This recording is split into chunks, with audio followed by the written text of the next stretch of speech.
the devil, unlike some of the tarot cards in the deck, which speak of a mixing of spiritual and material energy, is really all about that material world and the physical world of which we live in. The Rider-Waite version is quite different to the types of symbols that we're going to see on the Thoth card. This shows a much darker and sinister looking devil, which perhaps has elements of Solve and Coagula to it, as well as those being chained to lower vibrations and so on. And yet here on the Thoth deck we see something which has much more of a rounded imagery and shows some of the lighter side of this energy as well. Over on the Tree of Life, this is the 26th path, which is from Tifereth to Hod. So Tifereth, being the sun or the solar centre of the Tree of Life, represents enlightened consciousness, and therefore is actually the opposite to death, which connected Tifereth to Netzach, and so it's all about life. And this life connects to Hod, Hod being concerned with physical world, the world of form, and that very real sense of form, such as hitting your fist on a table and saying, this is real, it exists, that type of thing. And so down at the bottom of the card we can see our Hebrew character once again, and this time we have the letter Ayin, which can be translated to mean eye. And in fact we can actually see a third eye image in the card on the actual devil. And yet here this can represent looking at things only in one way, such as a type of tunnel vision. And so it's saying that if your attention is only on one particular goal, such as people that are very career-minded, or they're only interested in a specific interest, and of course that specific interest will manifest in their lives. And so what this is saying is that this character, this so-called devil that we have on the card, isn't distracted by all the world going on around him. He's focused on what he wants, and what he sees and what he likes manifested in the physical world, and everything else doesn't bother him. The astrological symbol that we can see also on the bottom of the card is, of course, Capricorn. And in astrology, Capricorn is a very physical sign. It's all about career, worldly success, material wealth, and so on. And people of whom go in for astrological charts and claim that Capricorns are sort of high achievers and hard workers and so on and so forth. Saturn is the planet which rules Capricorn, and therefore we have that symbology connected with the physical world, such as the concept of old father time and being chained to the material possessions in the material world, which is echoed again on the actual Rider-Waite version of the card. In the background of the Thoth Devil card we can see this type of imagery which almost looks to some people like ink blots. Yet what it actually represents is chaos in the universe, and some have actually suggested that the pictures are metaphors for so-called canals upon the surface of Mars. Now, be that true or not, I do not know, but it represents a chaos in the universe, and so the order and chaos is our duality going on there. This very much is the world of chaos, and the devil figure himself that you can see here is a goat image. And in fact, as we're going to see this, the goat image goes back to Pan, the very fertile and potent and quite wonderful, really, symbol of Pan. The devil, in terms of like a Satan devil, is a Christian invention, and yet a lot of the archetypes for it come from Pan, and even further back to some of the earliest gods that were ever worshipped, such as Cernunnos. And these horned gods are gods of the hunt and gods of the wild, and often of the masculine counterpart of that male and female dichotomy that we have. Pan is associated with physical pleasure, so eat, drink and be merry, food and drink feasts, and in that way he's quite similar to Dionysus, a god of wine. Bacchus, again, a god of wine and intoxication, meaning an intoxication of the spirit with all of the pleasures and wonders of life. And when we celebrate some of these solstices and things, Beltane and Imbolc, and they have feasts, and these feasts go to these fertile gods, because without a fertility in the fields and in the harvest, of course we wouldn't have these things to eat, and we would starve, and we wouldn't have those joys of life. Aleister Crowley states that the card represents appreciation of all physical things that exist in this vibrational realm that we are in, and so he's saying that all things have a wonder in them. So Crowley says, he who just rejoices in the material world without casting moral judgment is this card. So it's finding wonder in things without having a political bias or a religious bias. It's just looking at something almost like through the eyes of a child and saying, isn't that wonderful? Isn't that colourful and beautiful in its own way? The spiral horns, huge horns that we can see actually coming out of the goat, are quite interesting in the way of which they are designed. The spiral, of course, represents the DNA helix, or the actual blueprint of our physical bodies, and why we look what we look like, and our family connections and bloodlines and all that type of thing.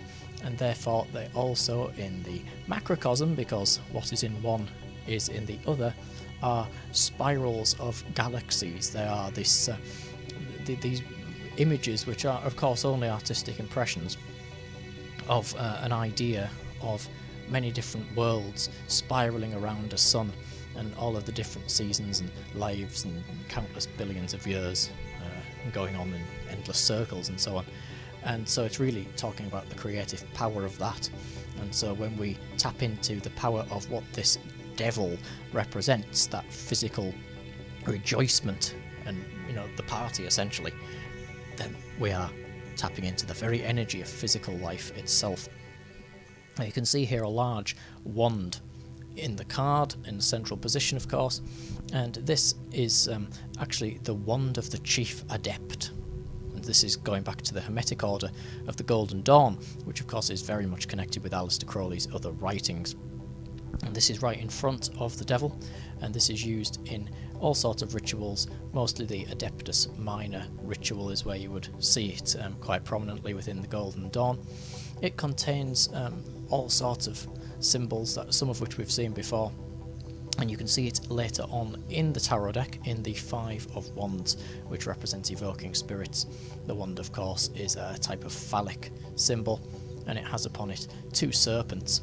The serpents, often in Crowley's imagery, representing sperm, masculine sexual energy, and they wear upon their heads the crowns of Upper and Lower Egypt, which we've seen in other cards as well, with the association of Horus and the Aeon of Horus. But here they represent the harmony of opposites and the duality which is in every card.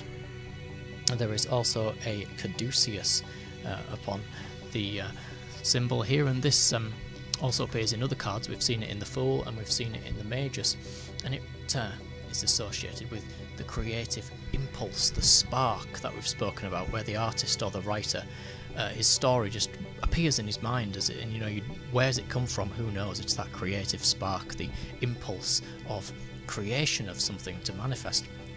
In the background of the card you can see the trunk of a tree, and the trunk of the tree comes down into what would be the roots, and yet where the roots are is these spheres.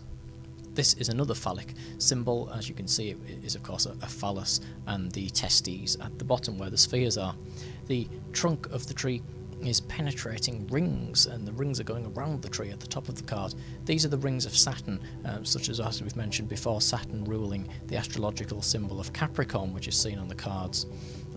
You could also say that the cards could be a symbol of the goddess Nuit, which, as you've seen, is the speaker of the Book of the Law by Aleister Crowley, and Ibinar on the Tree of Life.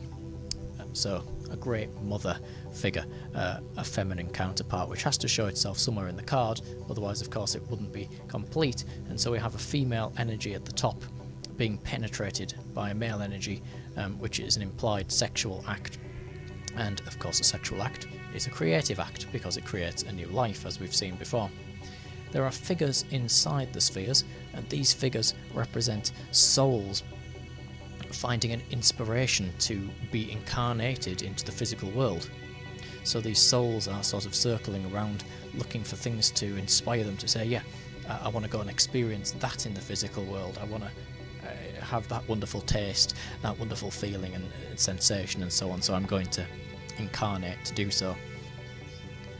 In the left sphere we can see 4 female figures, and in the right sphere we can see 4 male figures, and some of the figures appear to be worshipping the devil or worshipping the physical world in that respect, and other ones appear to be jostling about with each other, or perhaps even being attacked or kept at bay by this other horned looking figure, which some have said is a minotaur, but could also simply be another hern hunter style image.